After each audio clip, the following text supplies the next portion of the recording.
Hamilton Howard Fish was born in Washington, D.C. on May 19, 1870. And his father was named Randall and his mother, Ellen Howell. And their age difference was 43 years, which is a lot. We're starting off with some crime. Just right out the gate, basically. But when Albert was born, his mother was 32 and his father was 75. Man, swimmers had walkers, if you know what I'm saying. But Albert Fish came from a lineage that wasn't all there. His uncle had mania with complete lack of control over his emotions and outbursts. Just sounds like your typical woman, if you ask me, am I right?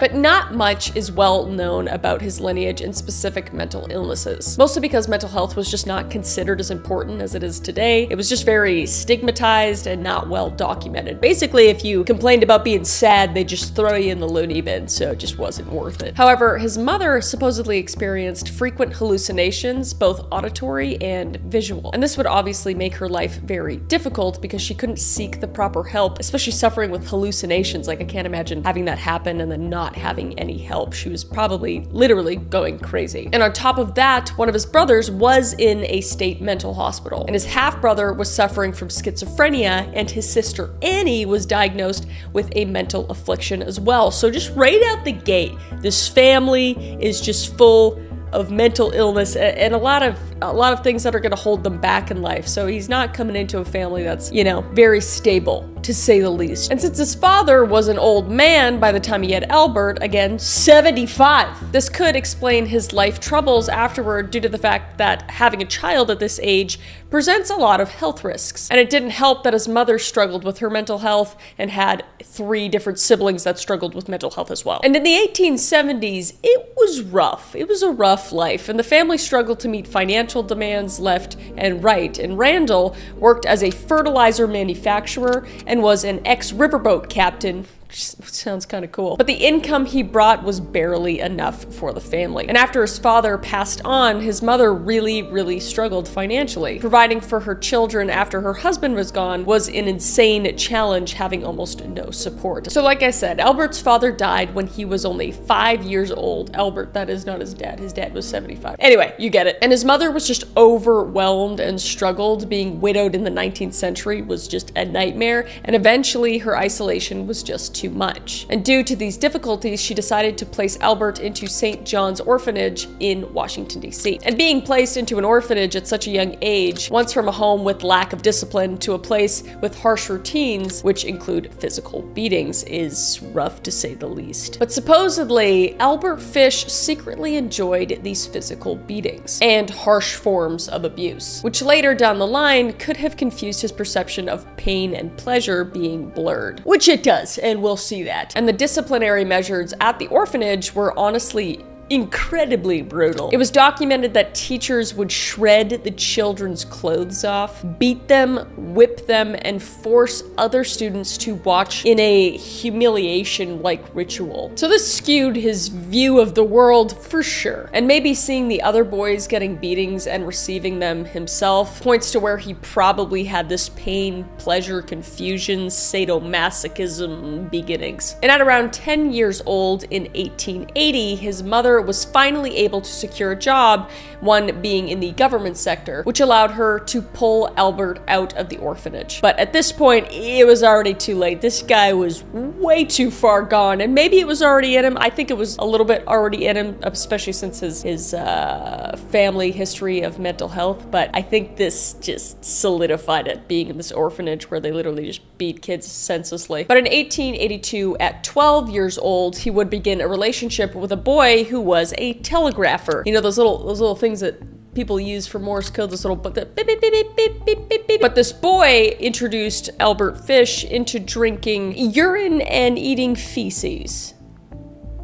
We're not even scraping the surface yet, so stay with me. And this introduction to this hobby, I guess, just ruined his image of pleasure. And later he would begin to visit public baths where other boys would undress, watching them for pleasure as well. So he's just very secretive, very obviously was into other boys and men, which is no problem at all. But the whole eating feces, drinking urine, watching people without their consent. He just barrel rolls down the hill with all of this, and it gets just a lot worse. So although stability would somewhat return to his family, his mental capacity had declined, and learning to reintegrate into being in a family was extremely hard for him. And he had been emotionally scarred by what he had experienced at the orphanage and had a hard time fitting in with a normal family dynamic. And it also didn't help that his mother was still suffering with her mental health, and running a family solely by herself was a very large financial burden. And Albert was also known to wet the bed until he was about 11 years old, which is linked to other serial killers or other murderers or people with violent tendencies, which obviously they didn't know back then, but we know now, along with hurting animals or, injuring children and that kind of thing, or setting fires. That's another one. And at the age of 15, he graduated from public school and had been ridiculed during his childhood by kids using his legal name Hamilton, and to bully them, they used the term ham and eggs from Dr. Seuss, which I think is kind of cute,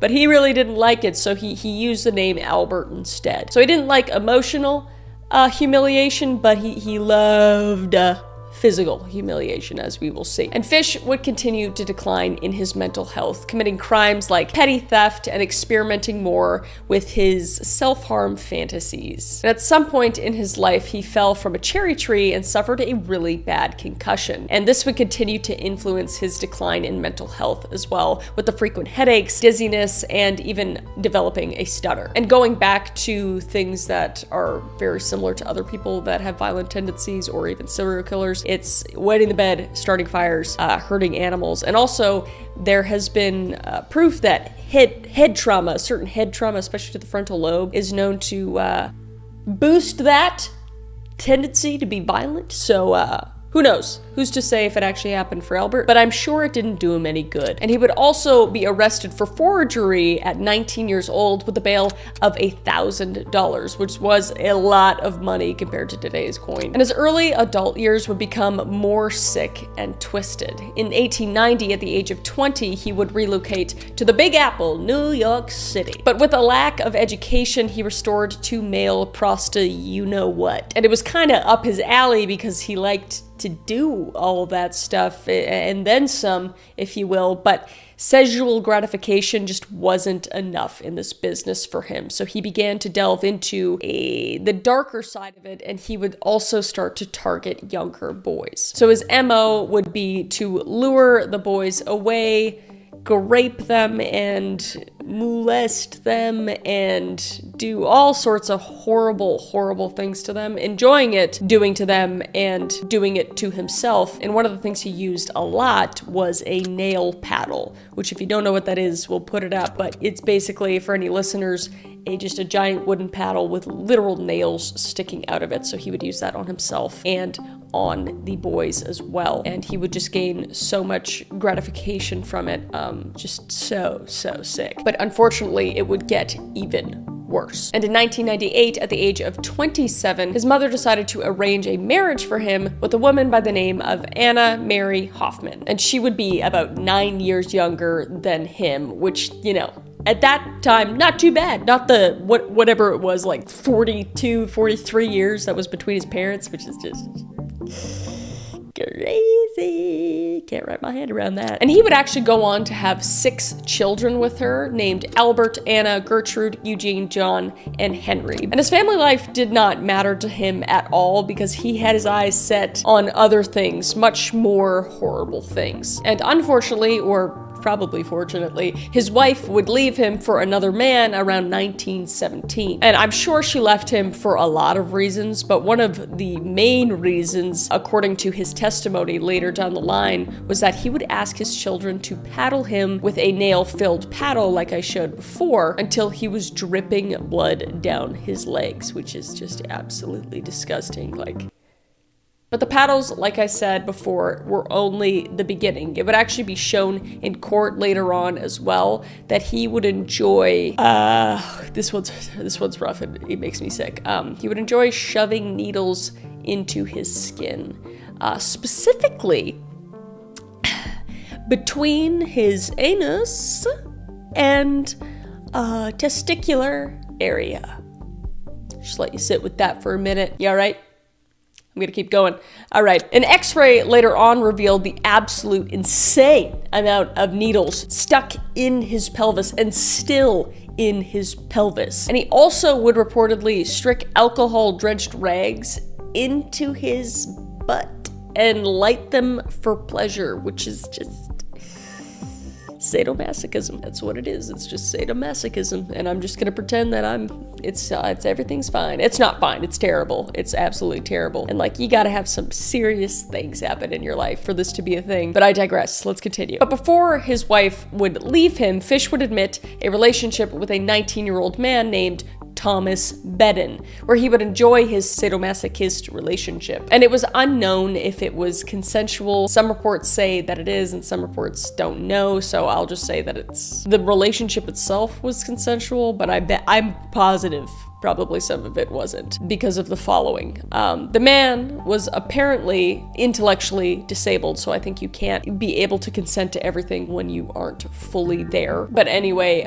Fish would eventually go a step too far with Thomas, and he would torture Thomas for 2 weeks straight, even cutting off his member while he was still alive. And Albert really wanted to keep the body afterward, but he didn't want to get found out, so instead he would just pour peroxide over Thomas's wound and leave a $10 bill on the table and kiss him goodbye and just leave. Because at this point, Thomas wasn't dead.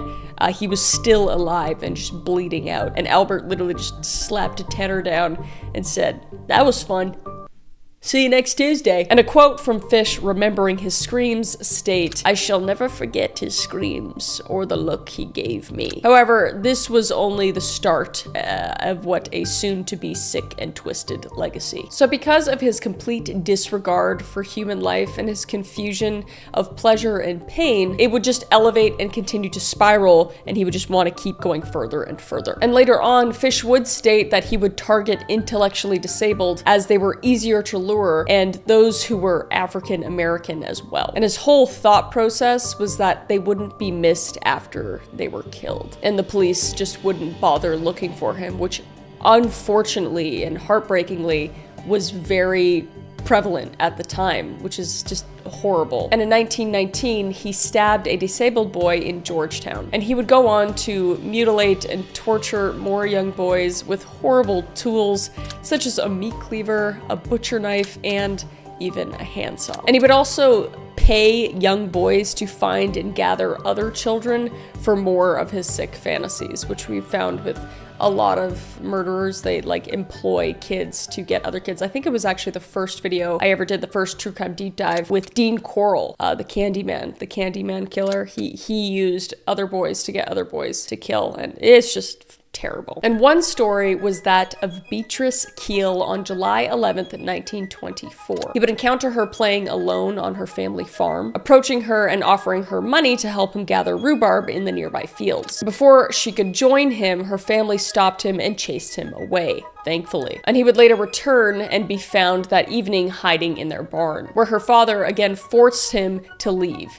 And this saved Beatrice from a horrible end that so many had experienced already. Like, children were vulnerable enough, and Fish would just use this to his advantage. And we don't really know how many children were abducted or disappeared because of Fish, which is unfortunate. But at least according to his claim, he stated at least 100.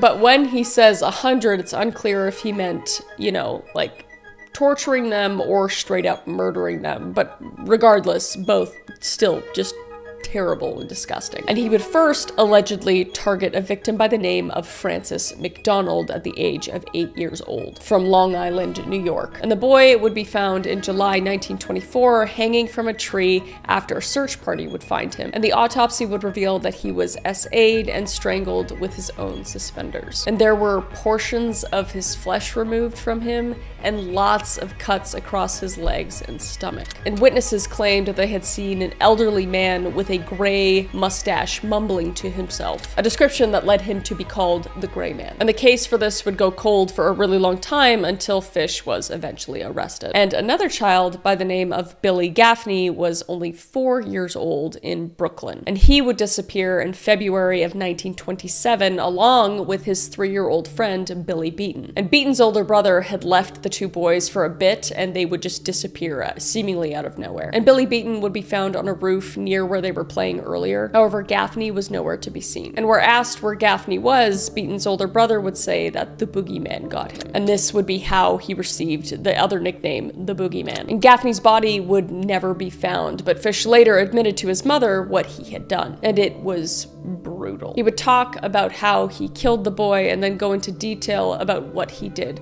with the corpse afterwards, and it just shows how far Fish had fallen. He would describe whipping him until he bled, then cutting off his ears and nose. He would take out his eyes, and he would also drink his blood. And after he was done, he would cut the boy up into pieces and dump the parts that he didn't want, keeping his quote-unquote rump, which refers to the boy's bottom, which he would roast in the oven, making a stew with smaller pieces. And he described the stew he made, adding onions, gravy, and more to the dish, and he ate it all over the period of 4 days. So Fish was a cannibal at this point and has truly just fallen in love with horrible, disgusting, monster-like tendencies, and he would not stop there. The most well-known use of his predatory tactics he used was an ad that he had in the paper, which eventually led to his downfall, and that would be a young girl by the name of Grace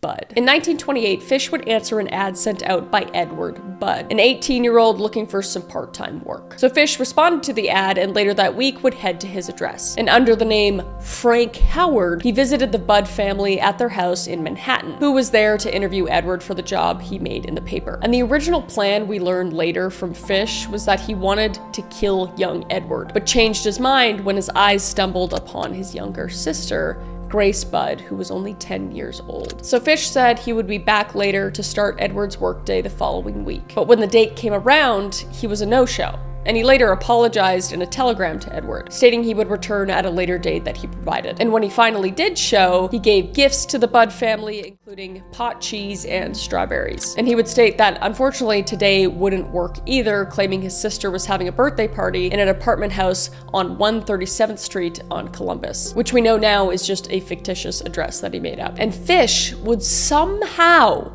convince this family to let Grace join him to his sister's party, stating that he would bring her back afterwards safe and sound. And this is just so heartbreaking because I know it's a different time, but this is a man you don't know, and why would you let your daughter go with him? It's just terrible. Oh, it just gets so much worse. So after dressing her for her Sunday's best, the two set off, and that would be the last time they would see their daughter alive. Grace was never returned back home, so the Budds got the police involved and gave them an address.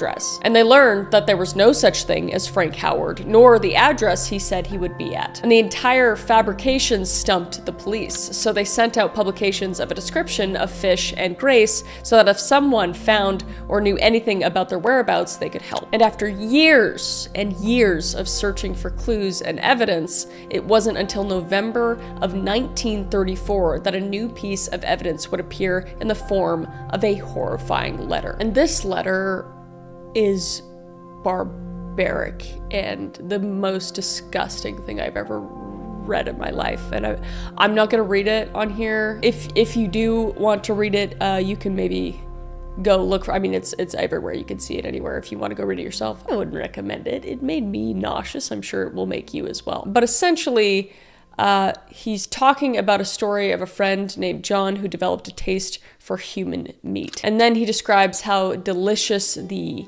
ass fat is to cook and eat up in stews or by itself. And then Fish gets really specific, talking about how he brought her pot cheese and strawberries, and on the day that he had lunch with them and Grace sat on his lap, he decided he would eat her. Like the second time he went over and gave them all those things, he literally decided to eat her after she sat on his lap. And he stated that he lied about the party and took her to an empty house where he would take off her clothes, cutting her into small pieces so he could cook her and eat her.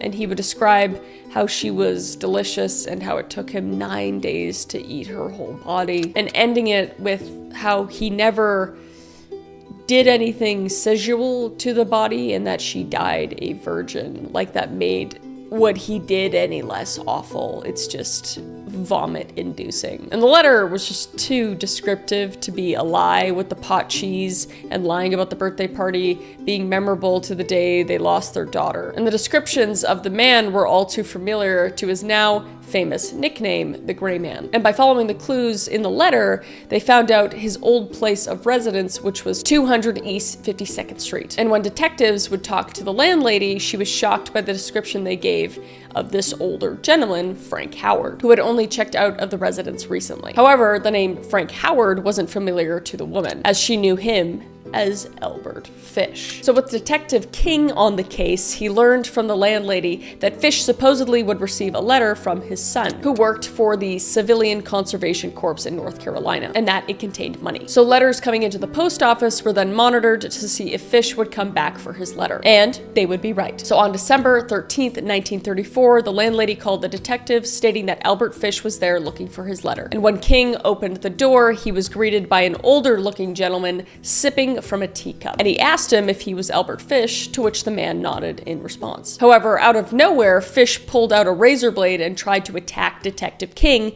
but he was weak and just fucking useless, and he was easily subdued because he's a weak piece of shit.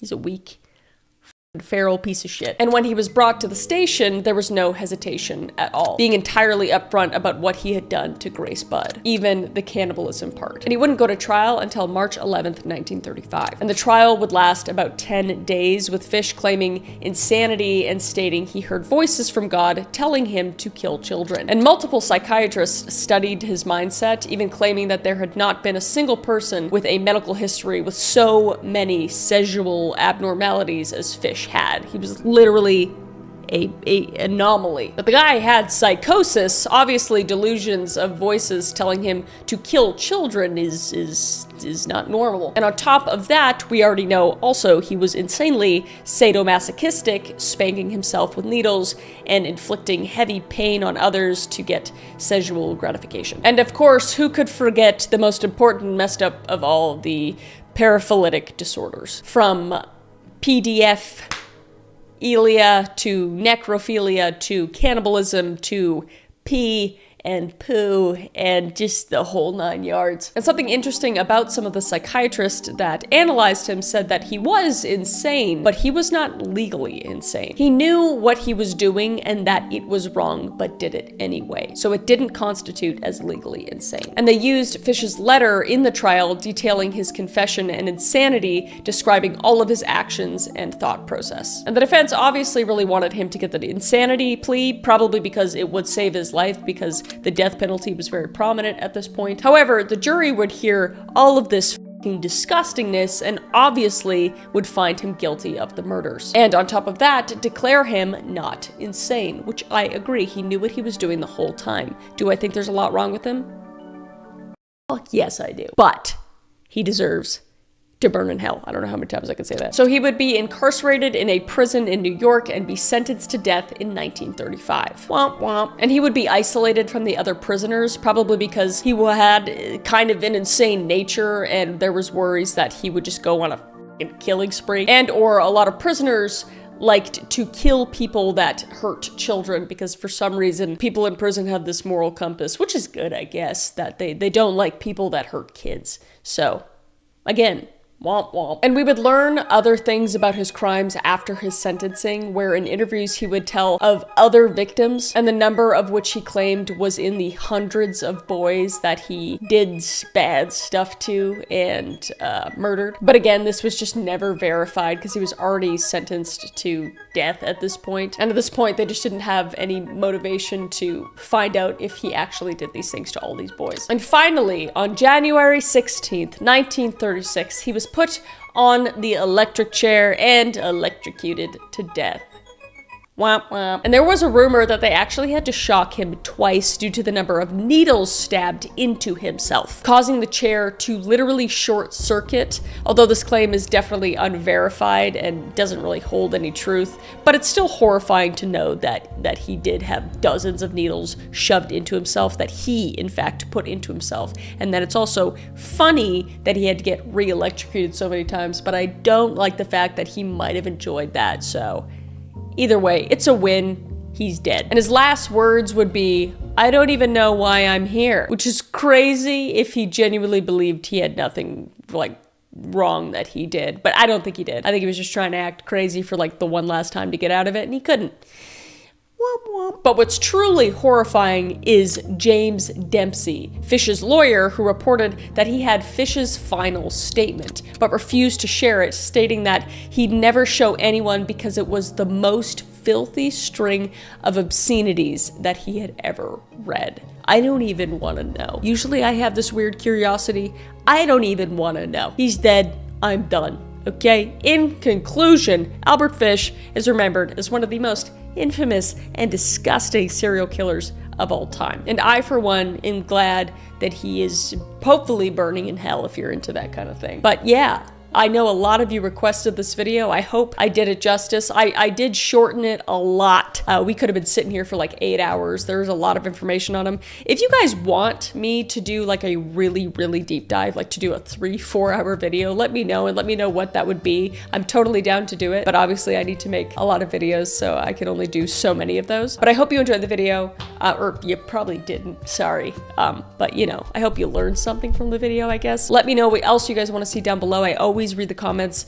Every video I do is probably one that you requested.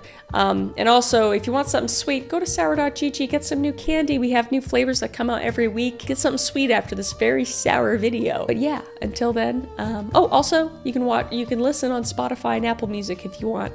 And yeah, without further ado, that's all.